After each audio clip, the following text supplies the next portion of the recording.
नमस्कार मित्रों, जय सिया राम। मित्रों, आप सभी का मेरे YouTube चैनल विराट ज्योतिष चिंतन में हार्दिक स्वागत है।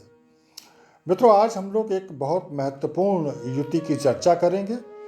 अभी पिछले ही सप्ताह किसी ने कमेंट बॉक्स में ये रिक्वेस्ट की थी कि मैं सूर्य और शुक्र युति को समझाऊं कि यह युति 7th हाउस में कैसे फल करती है। तो मैं इस वीडियो में इस युति के संबंध में बताने का प्रयास करूंगा। इस युति के विषय में एक सामान्य सी चर्चा करूंगा और थोड़ा सा प्रकाश अंत में इस युति के 7th हाउस में होने के प्रभाव पर भी डालूंगा।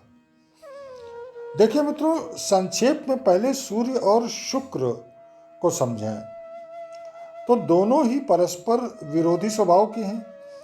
शुक्र सूर्य के समीप जाकर अस्त हो जाते हैं, अपनी शुभता खो बैठते हैं। इसलिए यह युति प्रायः अशुभ फल ही देती है। ऐसा नहीं है कि हर बार यह अशुभ फल ही दे, लेकिन ज़्यादातर यह अशुभ फल देती है। इस युति के फल क्या होते हैं इसे हम बाद में जानेंगे। पहले संक्षेप में सूर्य और शुक्र को समझने का प्रयास करते हैं। देखिए, ज्योतिष में सूर्य आत्मा का कारक ग्रह है। सूर्य अग्नि का एक विशाल पिंड है, ग्रहों के राजा हैं। यश, प्रसिद्धि, मान सम्मान, सफलता और गवर्नमेंट के कारक ग्रह होते हैं। सूर्य पिता का प्रतिनिधित्व करता है। सूर्य इस सृष्टि को चलाने वाले देव माने जाते हैं। सूर्य के कारण ही किसी को राजकृपा प्राप्त होती है, उच्च पद की प्राप्ति होती है। सरकार में मंत्री, मुख्यमंत्री, प्रधानमंत्री पद सूर्य की कृपा से ही प्राप्त होते हैं। ऐसा जातक एक कुशल प्रशासक बनता है। सिंह सूर्य की राशि है। मेष में सूर्य उच्च के तो तुला में नीच के माने जाते हैं। सूर्य अग्नि तत्व है। बलवान सूर्य अच्छा स्वास्थ्य देते हैं, काया को निरोगी बनाते हैं। व्यक्ति ऊर्जाशील, शक्ति संपन्न होता है। बलवान सूर्य के प्रभाव में व्यक्ति स्वतंत्रता प्रिय, क्रोधी और अभिमानी भी होता है। ये अपनी जिम्मेदारियों को बखूबी निभाते हैं। ये व्यक्ति कभी घबराते नहीं, साहस के साथ, हिम्मत के साथ हर परिस्थिति का मुकाबला करने को तत्पर रहते हैं। ये किसी की अधीनता स्वीकार नहीं करते, बल्कि ये कमांडिंग होते हैं, ये आदेश देने वाले होते हैं। सूर्य हृदय का कारक है। नेत्र में ज्योति सूर्य के कारण ही है। बलवान सूर्य जातक को उन्नति व सफलता प्राप्त करवाते हैं। व्यक्ति की जीवनी शक्ति, इम्यूनिटी बहुत मजबूत होती है। दशम और एकादश भाव में सूर्य को बहुत बलवान माना जाता है, बहुत अच्छे फल प्रदान करते हैं। सूर्य एक पुरुष ग्रह है, पूर्व दिशा के स्वामी हैं। शरीर में ये पित्त, हड्डियां, नाभि, हृदय, नेत्र और पेट का प्रतिनिधित्व करते हैं। अब आइए एक नज़र शुक्र पर भी डालते हैं।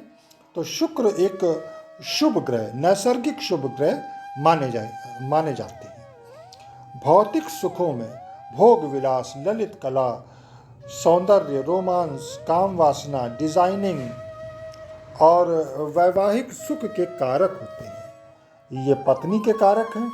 शुक्र स्त्री ग्रह होते हैं। जहाँ सूर्य पुरुष ग्रह है तो शुक्र स्त्री ग्रह है।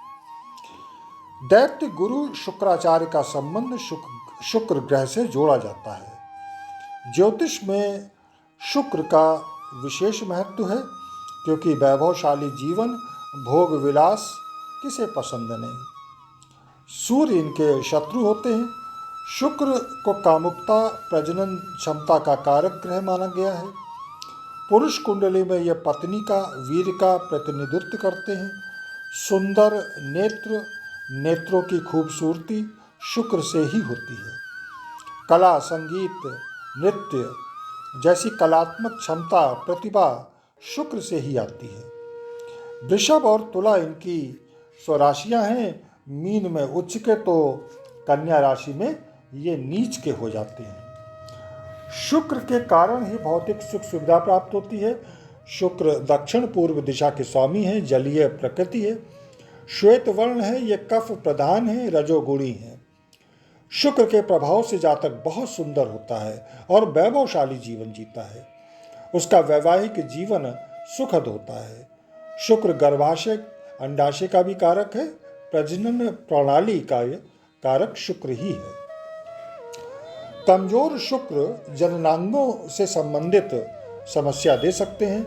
वीर्य संबंधी दोष उत्पन्न कर सकते हैं।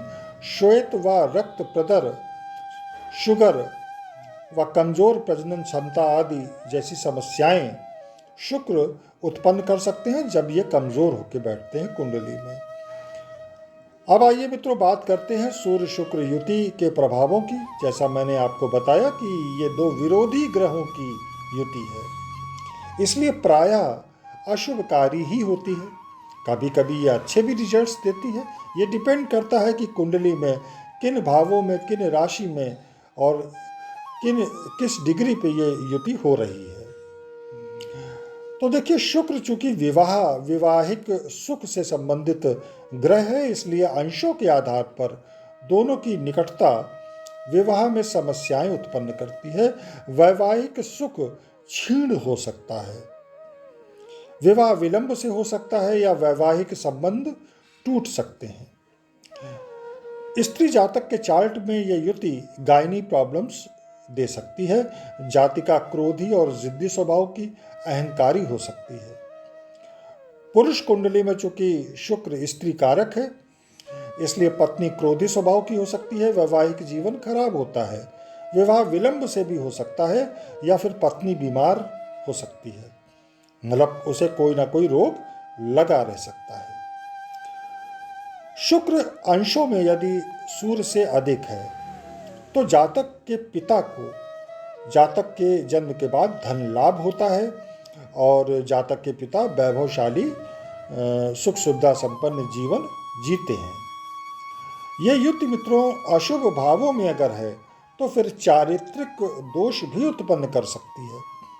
पुरुष जातक में वीर्य संबंधी विकार आ सकते हैं। संभावना यह भी बन सकती है कि वह सेक्स संबंधी विकार से ग्रसित हो जाए, यानी सेक्स क्षमता उसकी कमजोर पड़ जाए। यह युति जातक को मेडिकल फील्ड से भी जोड़ सकती है। जातक में आयुर्वेद के प्रति बड़ा उत्साह होता है, बहुत रुचि होती है। जातक को जड़ी बूटियों का बहुत अच्छा ज्ञान होता है। शुक्र यदि अस्त हो रहा है तो फिर यह युति, खासकर यदि लग्न चतुर्थ पंचम अष्टम और द्वादश भाव में है, तो मटेरियल जीवन से तो मोह भंग करती है, यानी मटेरियल एस्पेक्ट अच्छा नहीं रहता, मटेरियल जीवन खराब करता है। लेकिन आध्यात्मिक जीवन यानी स्पिरिचुअल लाइफ बहुत अच्छी होती है। आध्यात्मिक जीवन में जातक बहुत प्रगति करता है। ये व्यक्ति तब दूसरों के लिए कार्य करते हैं, यानी समाज सेवी हो सकते हैं, धर्म की राह पर चलने वाले हो सकते हैं। ऐसे जातक बहुत विद्वान होते हैं, साधक होते हैं। प्रायः ये व्यक्ति पढ़ने लिखने में बहुत ज़्यादा रुचि लेते हैं, ज्ञान के पीछे भागते हैं। लोगों में इनका नाम होता है, यानी यश भी इनको मिलता है। इनकी अतीन्द्रिय ज्ञान शक्ति बहुत अच्छी होती है। प्राच्य विद्याओं में इनकी रुचि बहुत ज़्यादा होती है। अब अंत में थोड़ी सी बात कर लेते हैं सप्तम भाव में। जैसा उन सज्जन ने मुझसे पूछा था, तो सप्तम भाव में यह युति, इस बात पर इसके फल डिपेंड करेंगे कि किन राशियों में बन रही है और किस डिग्री पे है दोनों प्लैनेट्स। लेकिन मोटे तौर पर ये युति यदि सप्तम भाव में है तो फिर प्रेम विवाह करवा सकती है। वैवाहिक सुख में कमी हो सकती है। पत्नी रोगिणी हो सकती है। पत्नी को गवर्नमेंट जॉब मिल सकता है। जातक को मेडिकल फील्ड में बहुत सफलता मिल सकती है और जातक विदेशगामी हो सकता है, यानी विदेश यात्रा करने वाला हो सकता है। तो मित्रों, यहीं अपनी वाणी को विराम दूंगा। आशा है मेरी जानकारी आपको लाभान्वित करेगी। यदि यह वीडियो अच्छा लगे तो कृपया लाइक करें, शेयर करें। यदि मेरे चैनल को सब्सक्राइब अब तक नहीं किया है आपने, तो इसे कृपया सब्सक्राइब कर लें। यही वाणी को विराम देते हुए मिलेंगे अगले वीडियो में। तब तक आप सभी को जय जय सिया राम, नमस्कार।